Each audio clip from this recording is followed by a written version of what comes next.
Ну а сам Киев пока даже не думает выполнять минские договоренности. Как заявил глава Донецкой республики, силовики готовят наступление в Донбассе. Александр Захарченко уточнил, это данные разведки вооруженных сил ДНР. По данным разведки и РФ видеосъемки, муза следующее, что украинская власть готовится к широкомасштабному наступлению, причем обозначены направления главного удара, это район аэропорта, района города Горловки, и на юге это район Широкино, Новоазовск. Может быть, еще будет один удар со стороны Волновахи в сторону Старобешева. На этих участках концентрируется большая масса техники и личного состава вооруженных сил Украины. И сейчас те провокации, которые делает Украина в отношении нас, обстрелы и все остальное, только нужны для одного, чтобы нас обвинить потом в случае ответа на эти провокации, в том, что мы нарушили минские договоренности и благодаря этому они атаковали. Мы на эти провокации не поддаемся и как выдерживали режим прекращения огня, так и выдерживаем.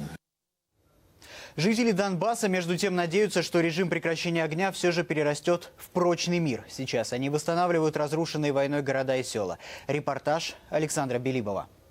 В этом кабинете у них находился склад боеприпасов.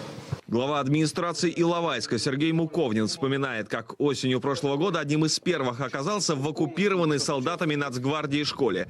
Полутысячная группировка украинских силовиков несколько дней держала здесь оборону. На память о себе боевики Нацгвардии оставили лишь разбитые классы и националистические надписи. Вот эта вот надпись мне очень запомнилась, почему мы освободим Иловайск от всех, кто нам будет мешать.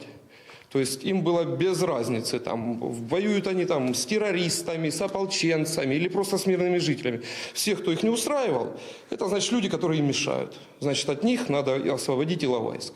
Сейчас школу активно восстанавливают. Залатали разбитую снарядами крышу, установили пластиковые окна. Старые разлетелись вдребезги, когда украинские силовики, окопавшиеся в школе, вели огонь по ополченцам, пытавшимся выбить их отсюда. Социально значимые объекты, такие как школа в Иловайске, сейчас активно ремонтируют по всей республике. До конца апреля месяца мы планируем полностью закончить объемы работ первого этапа. В него попало 346 объектов. Сейчас набрали объемы работ на второй этап восстановления. 699 объектов социальной сферы, опять-таки школы, больницы, и более 1300 объектов уже многоэтажных жилых домов. На данный момент в ДНР восстановлено не больше 10% от того, что разрушили украинские каратели. 40% промышленной и вообще инфраструктуры, которая для жизнеобеспечения городов и сел, уничтожена. Телевизоры, холодильники, стиральные машины, чайники, микроволновки. Они вывозили все. Они как саранча, которая прилетает, все пожирает на своем пути и убегает в другое место. Вот так сейчас выглядит Киевский район Донецка. Некогда один из крупнейших в городе, сейчас он опустел наполовину. Разрушенные кварталы – это результат так называемой антитеррористической операции. Только вот за что жители этих мирных домов вдруг были записаны Киевом в террористы, понять они не могут до сих пор. В квартире Ларисы Тарабриной сейчас нет ни света, ни воды. Женщина говорит, повезло, что хоть стены целы. Пенсионерка не понимает, за что вдруг стала врагом для тех, кто должен был отстаивать ее интересы.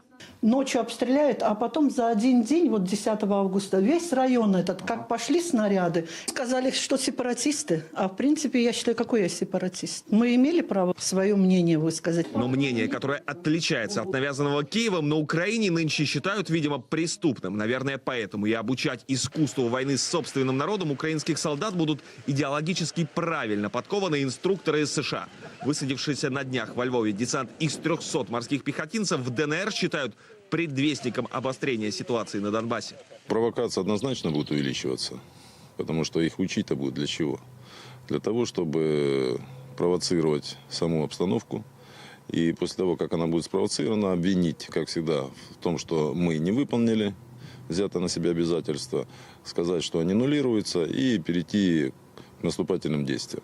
Пока же обстановку на так называемой линии соприкосновения можно считать более или менее спокойной. Число обстрелов населенных пунктов ДНР со стороны украинских силовиков впервые за несколько дней пошло на спад. Александр Белибов, Михаил Виткин, Андрей Руденко и Олег Бондаренко. Вести. Донецкая Народная Республика.